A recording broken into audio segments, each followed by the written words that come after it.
मूकं करोति वाचालं पङ्गुं लङ्घयते गिरिं यत्कृपातमहं वन्दे परमानंदमाधवम्.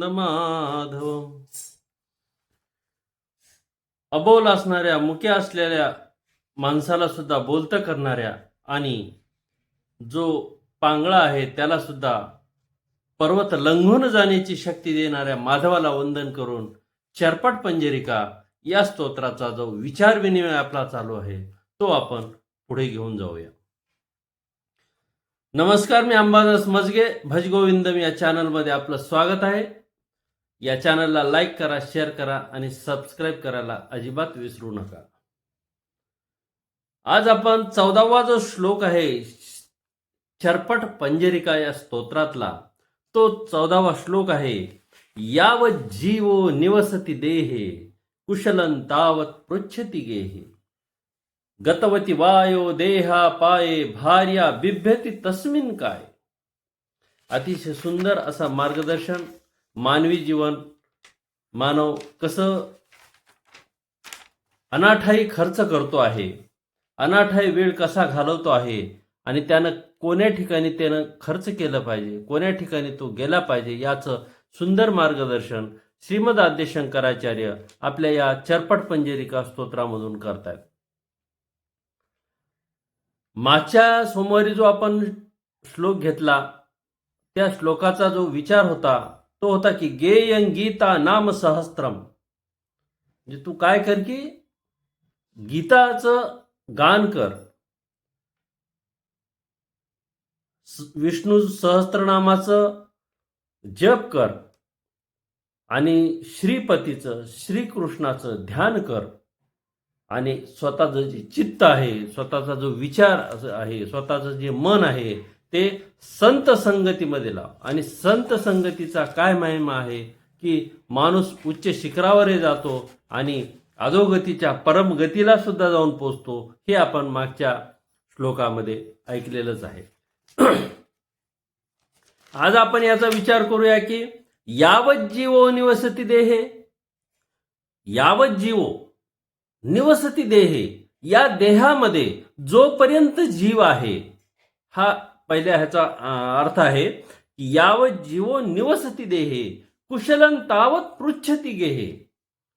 म्हणजे काय की जोपर्यंत या शरीरामध्ये प्राण आहे, शब्दशः अर्थ जर घेतला, जोपर्यंत या शरीरामध्ये प्राण आहे, जीव आहे, तोपर्यंतच लोक आपल्याला विचारपूस करतात, तोपर्यंतच लोक आपलं कुशल मंगल हे विचारत असतात, तोपर्यंतच या देहाला किंमत आहे. ज्यावेळेस काय होतं पुढे सांगतात गतवती वायो देहा पाय. ज्यावेळेस या शरीरातून प्राण निघून जातो, जीव निघून जातो, त्यावेळेस काय होतं, जी बायको असती, भार्या असते, ती सुद्धा या शरीराजवळ बसण्यासाठी भीते, तिला भीती वाटते.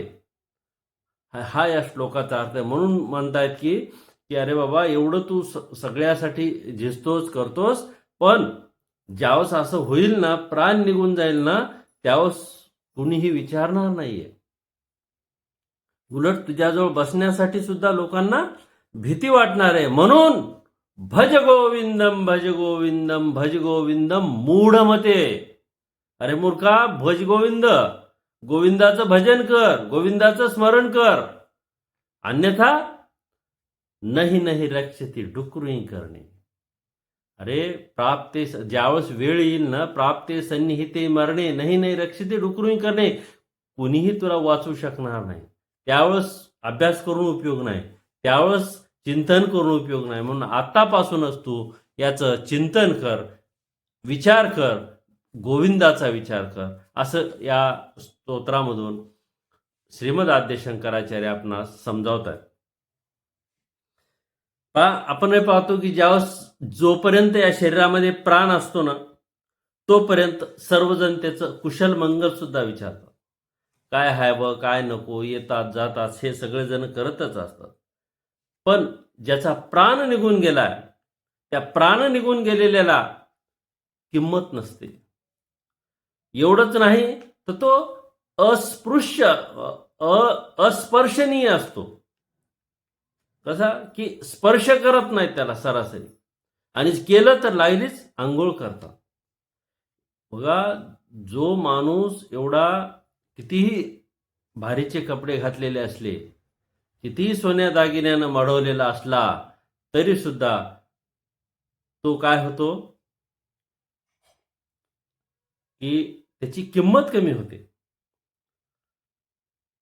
तो या घरावर घर बांधलेलं असतं, त्या स्वतःवर त्यानं घर बांधलेलं असतं, मोठी 4 मजली बिल्डिंग बांधली असते, पण त्या घरामध्ये सुद्धा दवाखान्यातून डॉक्टर म्हणतात हां लवकर घेऊन जा. लवकर घेऊन झाल्यानंतर त्याला घरात सुद्धा आणण्याची नाही, ते म्हणते डायरेक्ट चला. घरामध्ये सुद्धा येण्याची परवानगी नसते. पहा किती आहे. काय केलं बरं या शरीरातलं? शरीर तर तसंच आहे. जो रामराव असेल, श्यामराव असेल, तर त्याचं शरीर तर तेच आहे ना. मग किंमत कशाला आहे? किंवा एखादा व्यक्ती मृत झाला आणि आपण जाऊन म्हणतो का रामराम? खरं नाही. चैतन्याला रामराम असतो. जिथं चैतन्य आहे, ज्याच्यामध्ये चैतन्य आहे त्याला रामराम करायचं असतो.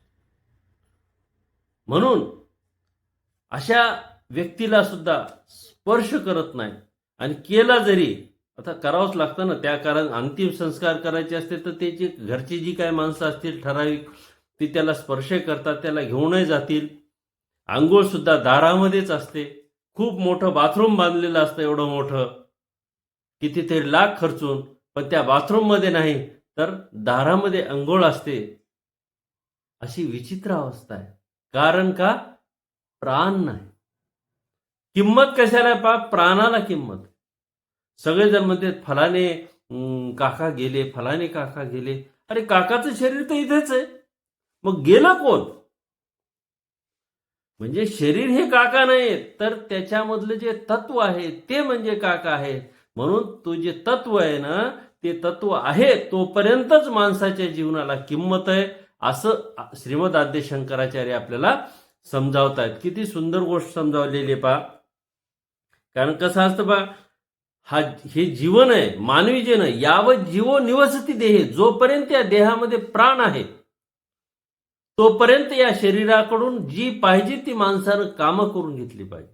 आपण म्हणतो आम्ही काय करून घेत नाहीत का? आपण आपल्या स्वार्थाची करतच नाहीत. दुसऱ्यासाठी जीवन खर्च करतो, मुलासाठी, बायकोसाठी, घरच्यासाठी, हेसाठी, पण स्वतःच्या जीवन विकासासाठी, स्वतःचे अंतिम दिन, पुढची जे जीवन आहे ते सुखकर व्हावं, भगवंताची भक्ती व्हावी, यासाठी कुठं आपण खर्च करतो? पण या जीवनामध्ये येऊन माणसानं हीच गोष्ट केली पाहिजे. आणि ही जर होत नसेल तर मग माणूस कुठेतरी चुकतो आहे असं म्हणायला हरकत नाही. कारण हा जन्म जर गेला तर पुन्हा कोणता जन्म मिळेल याची गॅरंटी नाही. कारण यानंतर पुन्हा अनंत जन्माचा 84 लक्ष योनीमध्ये आपल्याला जावं लागेल, आणि त्यानंतर मानवदेह मिळू शकेल. मानवाला मानवदेहच मिळेल याची काय गॅरंटी? कर्मधर्म संयोगाने ज्याचं जीवनाचं जे कर्म आहे, बुद्धी आहे, त्यानं जसा विकास केला त्याप्रमाणे त्याला पुढचा जन्म मिळेल. म्हणून हा मानवी देह इतका अमूल्य आहे. या अमूल्य देहामध्ये माणसानं भगवत कार्य, भगवत चिंतन, भगवत नाम ह्या गोष्टी सोडल्याच नाही पाहिजे. म्हणून समर्थ रामदास म्हणतात, मना जे घडी राघवे विन गेली, जनी आपुली त्यात व हानी केली. स्वतः माणूस हानी करत असतो. म्हणून सांगितलेलं आहे की यावत जीवो निवसती देहे, कुशलंतावत पृच्छती घे. सगळीची विचारपूस आहे ना, ती फक्त कुठपर्यंत आहे? जोपर्यंत या शरीरात प्राण आहे. म्हणून तुझी किंमत कशाला आहे? या प्राणाला किंमत आहे. अजूनही पहा, विचार करा की खरी किंमत कशाला असते? या प्राणाला किंमत आहे. आणि म्हणून हा प्राण आहे तोपर्यंत भक्ती केली पाहिजे. नाहीतर ज्यावेळेस या शरीरातून प्राण निघून जाईल, गतवती वायो देहा पाय. अहो लोक तर विचारणार नाहीतच, हो जाऊ द्या, लोकांचं काय घेऊन बसला. गतवती वायो देहा पाये, भार्या बिभ्यती तस्मिन काय. जी दिवस रात्र अंगसंग सोबत असणारी पत्नी असते, ती सुद्धा जवळ बसण्यासाठी जर तिला सांगितलं, पा एखाद दिवस समजा ऍक्सिडेंट झाला, दवाखान्यात गेले आणि जीव गेला, पत्नीला म्हणले तुम्ही इथं आता रात्रभर सांभाळा बरं ह्याला. नाही बा, मी नाही बसणार. का? आज तुम्ही तर दिवस रात्र सोबत राहत होते. मग आता काय झालं? आता शरीर आहे पण प्राण नाही, म्हणून भीती वाटते. म्हणून संगत माणसं कशाची करतात? शरीराची संगत नाहीये, तर आतला जो मी आहे त्या मीची संगत करत असतात, त्या मीला विचारित असतात. म्हणून म्हटलेलं आहे की वार्ता पृच्छती कोपी न गेली, गतवती वायू देहा पाये, भार्या बिभीती तस्मिन काय. जी पत्नी असते ती सुद्धा आपल्या जवळ बसायला भीत असते. म्हणून नातेवाईक सुद्धा हे सुद्धा काय होतात बघा, ज्यावेळेस सगळेजण येतील अंतिम संस्कारा, त्यांचं ते फक्त आता काय झालं पहा की औपचारिकता झाली, गेलं पाहिजे. एक असा विचार होता की माणूस ज्यावेळेस जातो त्यावेळेस गेल्यानंतर त्याच्या घरच्यांना सांत्वन देण्यासाठी ते जातो. आम्ही आहे, तुम्ही चिंता करू नका, हे घडतच असतं यासाठी. आता नाही, फक्त एक औपचारिकता जावं लागते बाबा. आणि काही काही तर त्याला सांत्वन देण्याच्या ऐवजी रडवूनही येतात. असं सुद्धा अनेक ठिकाणी घडतं. म्हणून म्हटलेलं आहे की प्राण गेल्यावर म्हणून काही उपयोग नाही, सगळेजण माणसं विचारणार नाहीत. त्यासाठी तू आजपासूनच काय कर, भज गोविंदम भज गोविंदम भज गोविंदम मूढमते, प्राप्ते सन्निहिते मरणे नाही नाही रक्षती डुकरून. अरे गोविंदाला आजपासून भजायला सुरुवात कर, अन्यथा तुझं जीवन अवघड होऊन जाईल. जीवनामध्ये जे करायचं ते राहून जाईल. म्हणून शंकराचार्य आपल्याला कळकळीनं सांगतायत की हा वेळ तू वाया दौडू नकोस. अतिशय सुंदर असं या छरपट पंजरिका स्तोत्राचा आपण विचार विनिमय करतोय. आता आपल्याकडे फक्त 3 श्लोक राहिलेले आहेत. त्या 3 श्लोकाचं केल्यानंतर आता पुढचा कोणता विषय घ्यावा याविषयी जर आपल्याला काही सुचवायचं असेल तर ते आपण कमेंटमध्ये जरूर सुचवू शकता. तो विषय घेण्याचा प्रयत्न करण्यात येईल. जय श्रीकृष्ण.